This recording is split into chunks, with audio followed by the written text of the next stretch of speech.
यूहन्ना का प्रकाशित वाक्य 12वां अध्याय।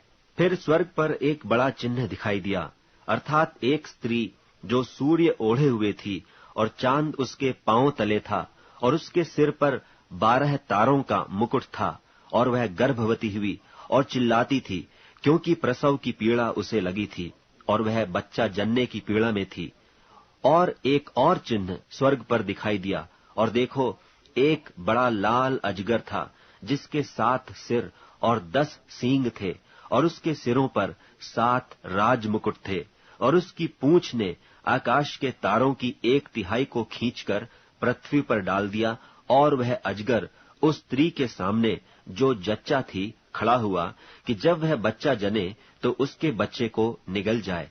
और वह बेटा जनी जो लोहे का दंड लिए हुए सब जातियों पर राज्य करने पर था, और उसका बच्चा एकाएक परमेश्वर के पास और उसके सिंहासन के पास उठाकर पहुंचा दिया गया।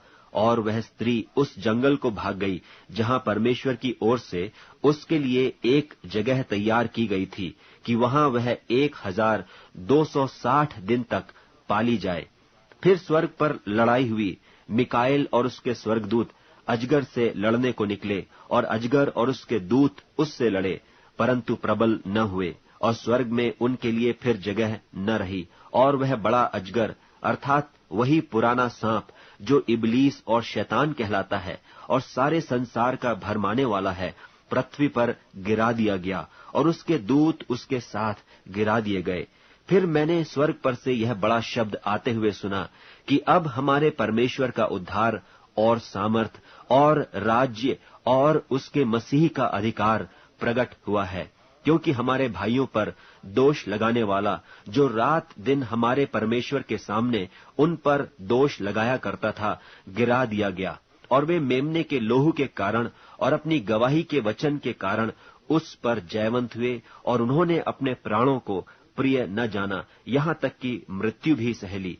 इस कारण हे स्वर्गो और उनमें के रहने वालों, मगन हो। हे पृथ्वी और समुद्र, तुम पर हाय, क्योंकि शैतान बड़े क्रोध के साथ तुम्हारे पास उतर आया है, क्योंकि जानता है कि उसका थोड़ा ही समय और बाकी है। और जब अजगर ने देखा कि मैं पृथ्वी पर गिरा दिया गया हूं, तो उस स्त्री को जो बेटा जनी थी सताया, और उस स्त्री को बड़े उकाब के 2 पंख दिए गए, कि सांप के सामने से उड़कर जंगल में उस जगह पहुंच जाए, जहां वह एक समय और समयों और आधे समय तक पाली जाए। और सांप ने उस स्त्री के पीछे अपने मुंह से नदी की नाई पानी बहाया, कि उसे इस नदी से बहा दे, परंतु पृथ्वी ने उस स्त्री की सहायता की और अपना मुंह खोलकर उस नदी को, जो अजगर ने अपने मुंह से बहाई थी, पी लिया।